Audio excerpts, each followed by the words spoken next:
माधवाचार्य जी की वाणी सिद्धि। आयुर्वेद में निदान विषयक एक सुप्रसिद्ध ग्रंथ माधव निदान है। इसकी रचना ऐसी सुंदर ढंग से हुई है कि उसे रोग निदान संबंधी सर्वोत्तम पुस्तक कहा जा सकता है। इस ग्रंथ के निर्माता श्री माधवाचार्य जी महाराज की शिक्षा बहुत साधारण थी, पर उनकी प्रवृत्ति गायत्री उपासना में बहुत थी। उन्होंने एक सच्चे नौष्टिक ब्राह्मण की भांति बड़ी तत्परता पूर्वक गायत्री की उपासना की। वृंदावन में रहकर उन्होंने 13 वर्ष तक निरंतर गायत्री पुरस्चरण किए। इतना करने पर भी उन्हें अपने में कोई विशेषता दिखाई न दी और न कोई अन्य प्रकार का लाभ दिखाई दिया। इतने लंबे समय तक निरंतर इतना परिश्रम करना और फिर उसका कुछ भी लाभ दिखाई न देना सचमुच ही एक बड़ी निराशा की बात थी। माधवाचार्य जी को भी निराशा हुई और वे उस साधना को तथा वृंदावन को छोड़कर काशी चले गए। काशी में वे बहुत दिन तक इधर उधर भटकते रहे। निराशा और खिन्नता के कारण उनका मन किसी बात में न लगता था। एक दिन मणिकर्णिका घाट पर एक अवधूत से उनकी भेंट हुई। घनिष्ठता बढ़ी। माधवाचार्य जी ने अपने मन की सारी व्यथा उनसे कह सुनाई। अवधूत तांत्रिक थे। उन्होंने कहा, तुम भैरव की उपासना करो। भैरव उपासना का सारा विधान उन्हें समझा दिया। 1 वर्ष तक भैरव का अनुष्ठान करने पर उनकी साधना सफल हुई। जब वे साधना कर रहे थे तब छत के पीछे भाग में से आवाज़ आई कि मैं प्रसन्न हूँ, जो मांगना हो सो मुझसे मांग ले। माधवाचार्य जी बड़े धैर्यवान और गंभीर व्यक्ति थे। वे अविचल भाव से अपने साधना में लगे रहे, कुछ न बोले। दूसरी बार वही आवाज़ फिर आई कि जो मांगना हो सो मांग ले। वे फिर भी चुप रहे तो तीसरी बार फिर वही आवाज़ आई। माधवाचार्य जी ने कहा, मैं आपके दर्शन चाहता हूँ। आप कृपा कर पीछे से बोलने की अपेक्षा मेरे सम्मुख आकर अपने असली रूप में दर्शन दीजिए।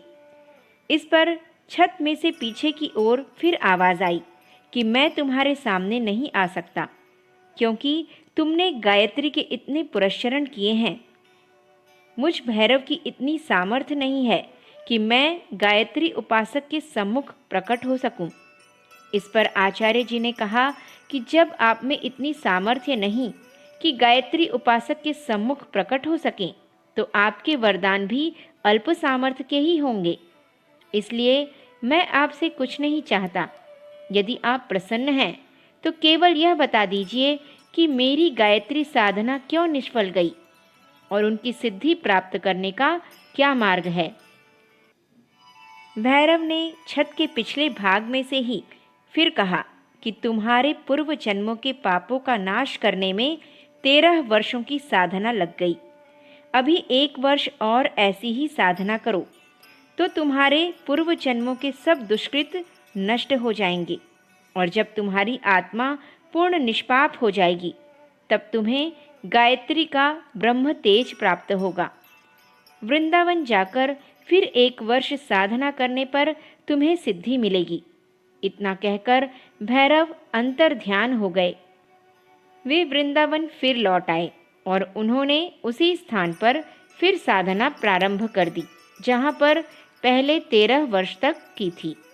1 वर्ष के बाद उन्हें गायत्री का साक्षात्कार हुआ और उन्हें वाणी सिद्ध हो गई। भगवती से उन्होंने प्रार्थना की कि मैं ऐसा एक ग्रंथ रचना चाहता हूँ जिससे संसार की बहुत भलाई हो और मेरा यश रहे। उनकी इच्छा पूर्ण हुई। साधारण शिक्षा होते हुए भी उन्होंने माधव निदान जैसे ग्रंथ की रचना कर डाली। गायत्री सतोगुणी शक्ति है।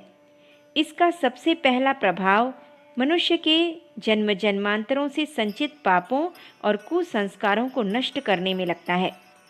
जब वे नष्ट हो जाते हैं और आत्मा निर्मल बन जाती है, तब कोई प्रत्यक्ष लाभ दिखाई पड़ता है।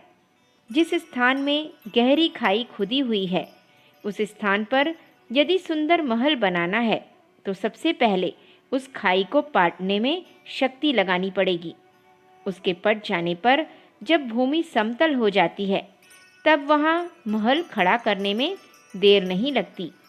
जो लोग पूर्व संचित संस्कारों को नष्ट हुए बिना थोड़ी ही साधना से तुरंत लाभ चाहते हैं, उन्हें माधवाचार्य की आरंभिक असफलता की भांति निराश होना पड़ता है।